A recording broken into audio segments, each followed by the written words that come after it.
DD Tamil நேயர்களுக்கு அன்பு வணக்கம். நாம இன்றைய நிகழ்ச்சியில இரத்த சோகை பற்றிய ஆயுர்வேதத்தில் கூறியுள்ள கருத்துக்களை நம்ம பகிர்ந்து கொள்ளலாம். ஆயுர்வேதத்துல பாண்டு அப்படின்னு இரத்த சோகைக்கு ஒத்த அறிகுறியுடைய சிம்டம்ஸை சொல்லியிருக்காங்க.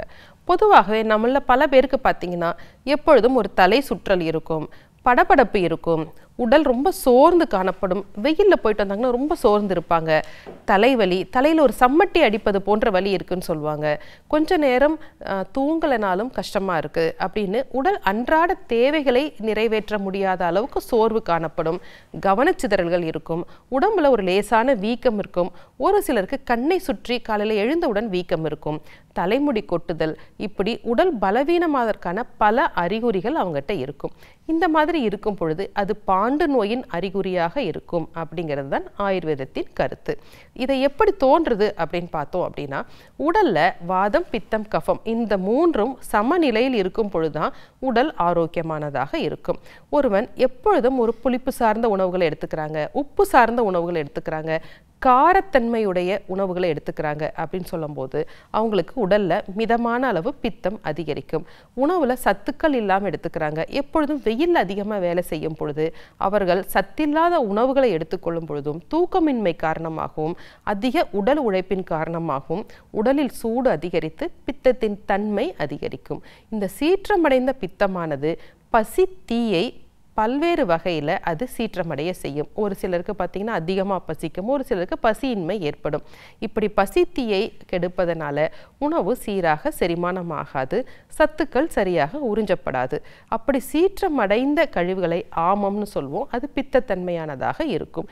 இது வாதத்துடனும் கபத்துடனும் சேர்ந்து நம்மளுடைய உணவு செல்கின்ற பாதைகளில் அடைப்படும் பொழுது இந்த தாதுக்களுக்கு தேவையான நியூட்ரியன்ட் சத்துக்கள் போய் சேராமல் இருக்கும். அப்போ தாதுக்கள் நலிவடைய ஆரம்பிக்கும். அப்போ உடம்புல பல்வேறு சிம்டம்ஸ் இருக்கும். அந்த சிம்டம்ஸின் அடிப்படையில் வாதஜ பாண்டு, பித்தஜ பாண்டு, கஃபஜ பாண்டு, 3 தோஷங்களும் சேர்ந்த பாண்டு அல்லது மிருத்பக்ஷணம், அதாவது மண் சாப்பிடுவதனால் ஏற்படுகின்ற இரத்த சோகை அப்படின்னு ஆயுர்வேதத்தில் விளக்கியிருக்காங்க. எப்படிங்கிறத பார்க்கலாம். உடல் வரவரப்பாக இருக்குது, உடல் வலி அதிகமாக இருக்குது, தூக்கமின்மை இருக்குது, தோல் சற்றே கருமை நிறமாக இருக்குன்னா அதை வாதஜ பாண்டு அப்படின்னு நம்ம சொல்லுவோம்.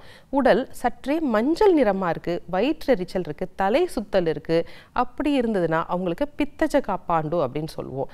அல்லது உணவு சரியாமையாக இருக்குது, வாந்தி அதிகமாக இருக்குது, அந்த தோலுடைய நிறம் சற்றே வெண்மை நிறமாக இருக்குன்னா அது கஃபஜ பாண்டு. இது எல்லாம் சேர்ந்து இருக்கும் பொழுது அன்ற 3 தோஷங்களுக்கான சேர்த்த பாண்டு அப்படின்னு சொல்லுவோம். கடைசியாக மிருத்பக்ஷண ஜன்ய பாண்டு, அதாவது ஒரு சிலர் பார்த்தீங்கன்னா அந்த சாக் பீஸ் சாப்பிட்றது, அரிசி சாப்பிட்றது அல்லது மண் சாப்பிட்ற பழக்கம் இருக்கும். இது எதன் காரணமாகனா அவங்க உடம்புல அந்த நியூட்ரிஷன் போதாதனால காரணம். அப்படி இந்த பாண்டுக்கு அது மிருத்பக்ஷண ஜன்ய பாண்டுன்னு சொல்லுவோம். இதில் 3 தோஷங்களும் சீற்றமடைந்திருக்கும். சரி, இதை எப்படி நம்ம அணுகுறோம் அப்படின்னா, முதல்ல கழிவுகளை நீக்குவதற்காகவும் பசியை தூண்டுவதற்காக சிகிச்சைகளை செய்வோம். சுக்கு கலந்த மருந்துகளை கொடுப்போம், ஜீரகம், ஏலக்காய் கலந்த மருந்துகளை கொடுப்போம். இந்த மாதிரி பசியை தூண்டும் பொழுது ஏற்கனவே சீற்றமடைந்த பசி தீ படிப்படியாக சீராகும். அதன் பிறகு அதனுடைய அறிகுறிகளை அனுசரித்து மருந்துகளை தேர்வு செய்வோம். பொதுவாக கல்லீரலை பலப்படுத்த வேண்டும் என்பதற்காக திராட்சாதி போன்ற கஷாயங்களை கொடுக்கலாம், குலூச்சியாதி போன்ற கஷாயங்கள் கொடுக்கலாம், அல்லது அவங்களுக்கு திக்தகம் போன்ற கஷாயங்கள், இப்படி ஒவ்வொருவரின் உடல் தன்மைக்கு ஏற்றவாறு கஷாயங்கள் கொடுப்போம். இவ்வாறு பித்தம் சீரான பிறகு அந்த இரத்தத்தின் தாதுக்களை அதிகரிப்பதற்காக அரிஷ்டம் போன்றவற்றை கொடுப்போம். திராட்சை அரிஷ்டம், லோகாசம், இப்படி பல மருந்துகள் இருக்கு. 3வது கட்டமாக தாதுக்களின் வலிமை மேலும் கூட்ட வேண்டும் என்பதற்காக சவனப்பிராசம் போன்ற நெல்லிக்காய் கலந்த லேகியங்கள், மண்டூர வடகம் போன்ற புனர்நவம் கலந்த, அதாவது மூக்கரட்டை கலந்த மருந்துகளை கொடுப்போம். நிறைய மருந்துகள் ஆயுர்வேதத்தில் சொல்லியிருக்காங்க. இது எதன் அடிப்படையிலனா, எல்லாருக்குமே ஒரே மருந்து ஒத்து வராது. அவரவர் உடல் தன்மைக்கு ஏற்ற மாதிரி ஆங்கில மருத்துவத்தில் சொல்ற மாதிரி ஆட்டோமியூனா இருக்கலாம், அல்லது இன்ஃப்ளமேட்டரியா இருக்கலாம், அல்லது அவங்களுக்கு நியூட்ரிஷனல் டெஃபிஷியன்சியாக இருக்கலாம். அதை ஆயுர்வேத கண்ணோட்டத்தில் பார்த்து அதற்கேற்ற மாதிரி சிகிச்சைகள் மேற்கொள்வோம். சரி, சில நேரங்கள் அவங்களுக்கு கழிவுகள் அதிகமாக இருக்கு, உடல் பலம் போதுமானதாக இருக்கு அப்படின்னு சொல்லும்போது அவங்களுக்கு பேதிக்கு கொடுத்தல் போன்ற விரேச்சன சிகிச்சைகளும் செய்வோம்.